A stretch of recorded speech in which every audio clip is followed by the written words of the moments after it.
What's up, everybody? We are the Jersey Comic Crew, and on today's video, we are talking Falcon and the Winter Soldier Episode 2 Easter eggs. Stay tuned. Hey guys, welcome back to the Jersey Comic Crew. Chris and Rob here, breaking down all the Easter eggs that we could find in Falcon Winter Soldier Episode 2, The Star Spangled Man. And that's where we are starting today. The Star Spangled Man, the perfect song from the 40s with Cap as he goes from Hoboken to Spokane. And now we have a new version where it's pure drumline. There's even a dude who does a full split, and I went, ooh, like the Christian Bale meme, because I thought he hurt himself.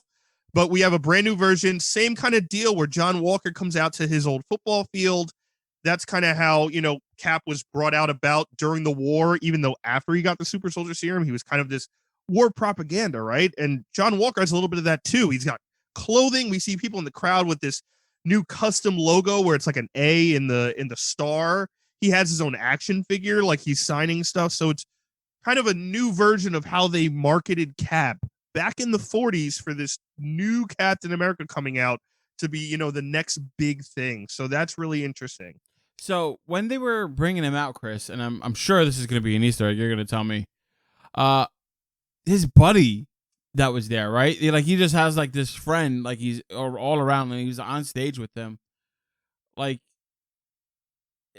who is that guy? I don't know. I mean, I'm sure he's somebody in the comics. Yes, he's a deep cut unless you are a huge fan for some reason of John Walker, U.S. agent in the comic books. Mm-hmm. That is Lamar Hoskins. Okay. And Lamar Hoskins used to be Bucky back when Bucky was more of a moniker than just a name for Bucky Barnes. He became, John Walker's Bucky. That was kind of like the Falcon. It was Bucky. Actually, Dwayne McDuffie, who was an amazing writer, passed away a couple years ago. He actually went to the writers and was like, listen, you probably shouldn't use the name Bucky for a black sidekick because the term Buck or the nickname Buck is sometimes correlated with a racial slur. Oh. So they changed him. Yeah, instead of that, they were going to keep him Bucky. So they're like, oh my God, we didn't even know. They changed him to Battlestar, which is also that hilarious moment where he's like, I'm Battlestar, and our Bucky's like, yeah, stop the car. He's like, I can't do this. I'm out of here. So that was really great. But yeah, I didn't think we were going to see Lamar Hoskins in this. That's a character that's kind of deep cut. And I'm kind of glad they kind of gave the new Cap his own kind of sidekick. The other aspect of Battlestar is he came into view in Cap 323. Okay. For those deep cut nerds. As well as he also has ties to the Power Broker, which if you watch the last episode, Rob and I discussed in some theories and stuff. Look out for that. There could be some ties with them there. Again, we don't know how John Walker or Lamar Hoskins kind of got these powers. We kind of see a clip of Walker throwing the shield like kind of just like Steve, right? And he's like doing all these tests and he's off the charts. So that's something to look out for as well. So right after the big press conference, we get the scene kind of we've already been waiting for, even though it's been one episode, right? Bucky and Sam meet up for the first time. They're going after the Flag Smashers, right? He also mentions that it's part of the now big three of the Marvel villain universe, Rob. And I love when anything the big threes mention, and obviously I had to jump in here. Aside from what they revealed here, when people talk like the big three, it's like, oh, what are the big three shows? And in anime, it's like, oh, it's like Dragon Ball Z, it's Naruto, it's One Piece, right? But in this case, the big three are androids, aliens, and wizards. And I love the line where they were talking about wizards, and Bucky was like, he makes a Gandalf reference, right? And he's like, yeah, I read The Hobbit in 1937 when it first came out. And it was just great to see that back and forth between the two of them. That was great and also historically accurate, which if I read everything right, I think there was only like 1,500 total copies of The Hobbit released in the US. Oh, wow. In 1937 when it was publicized. So Bucky really must have been a fan to go in 1937 and find a copy of that book. Wait, didn't the author write the book while he was in the army? And he was Tolkien in the started trenches? Yeah, Tolkien started it back, like way back. What if Bucky knew Tolkien? Because he was in the military. And that's how he got the book. I actually think that's a possibility based on time. And we talked about, like the Marvel universe has kind of started creating this history.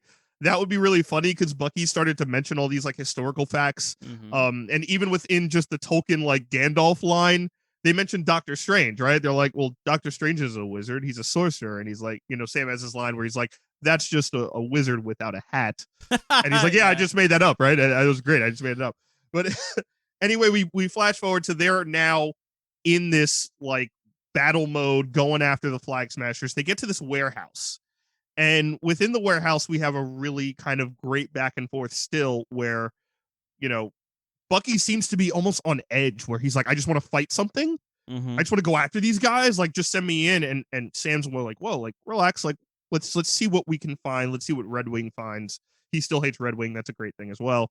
And we get this line where Sam says, you know, oh, look at you, like sneaking around like White Panther, like hilarious joke. Bucky corrects him. And he's like, it's actually White Wolf. And he's like, what? I got that reference. Did you? You got it? You got the reference? When they do that, I was like, oh, when he was in the comics and in Wakanda, I was like, oh, I knew that one. When they get to this awesome chase scene, right? Which I absolutely love, Falcon like dipping under the trucks and like having to change directions, popping the wings out. Bucky gets into the truck and they think there's a hostage in there. And he soon realizes that this girl is not all she seems. And we get confirmation through that and the afterwards of that fight scene that it is Carly Morgenthau. And she is the leader of the Flag Smashers, which we thought was from the last episode. Mm-hmm. And which in the comics, it's actually a gender swap. In the comics, it's really? Carl. So they literally just added an I. Yeah. Carl to Carly. It's Carl Morgenthau. In the comic books, they gender swapped it for the show. Okay. She's now the leader of the Flag Smashers, and whatever their plan is fully, we haven't seen yet. After the Carly stuff kind of dies down, Bucky is total mode of like, we're just going to steal this shield back, right? Like, I just want to steal it back. And Sam reminds him, like, we can't do that, right? Last time we did that, what happened? Sharon Carter was an enemy of the state. Me and Steve were on the run for 2 years. That is all obviously referring to Captain America Civil War. Exactly. You know, post that with everything that went on there, Rob. America's only had one Civil War. We don't need two. I mean, you know, there's issues that we might start another one, but we don't want another Civil War. We don't. But then we go to one of the biggest scenes of the episode, which has a bunch of Easter eggs in it. I know Rob and I both love the scene. And we get to Baltimore, Maryland, and we're in this kind of lower, like, east side of Baltimore. And we get into this house. We meet Isaiah Bradley for the first time. Isaiah Bradley, obviously the Captain America during the 50s and the 60s while Steve was still on ice and the government was doing a bunch of tests on him. Bradley was tested on. He was tortured for all of his service and all of his heroism. He was in jail for 30 years. Yep.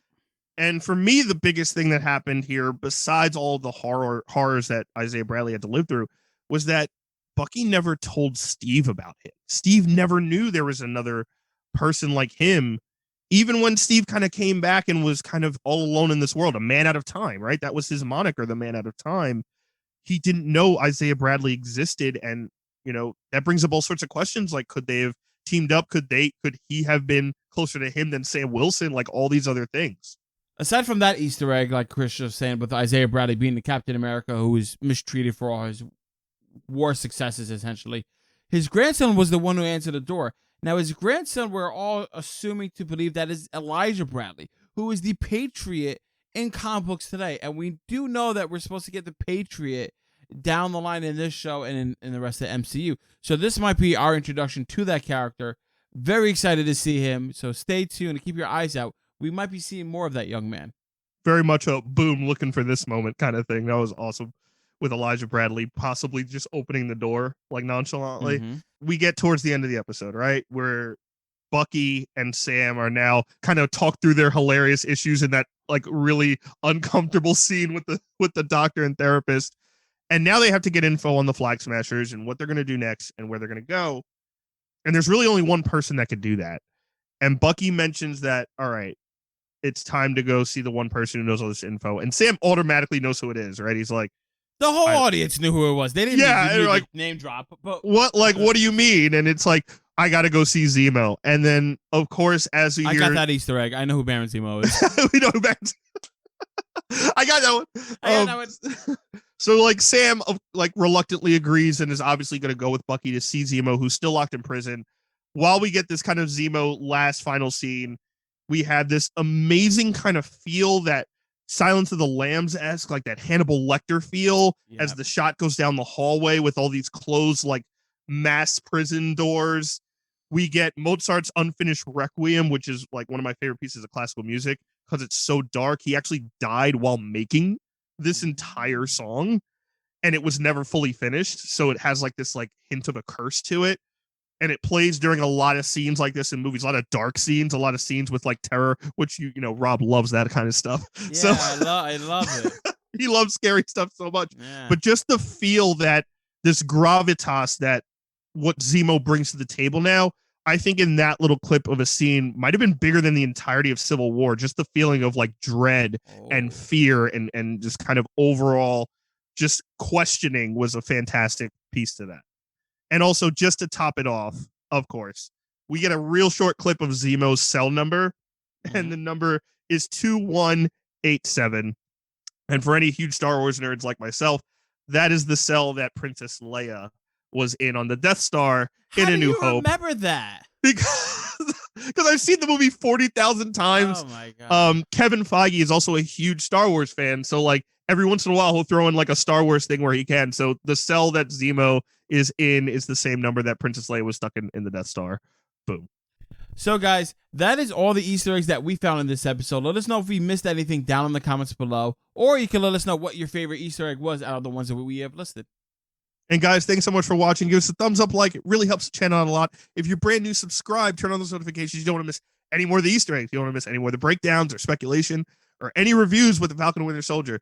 And as always, I'm Chris Heller. That is Rob Moran. We're the Jersey Comic Crew, and we will see you next time.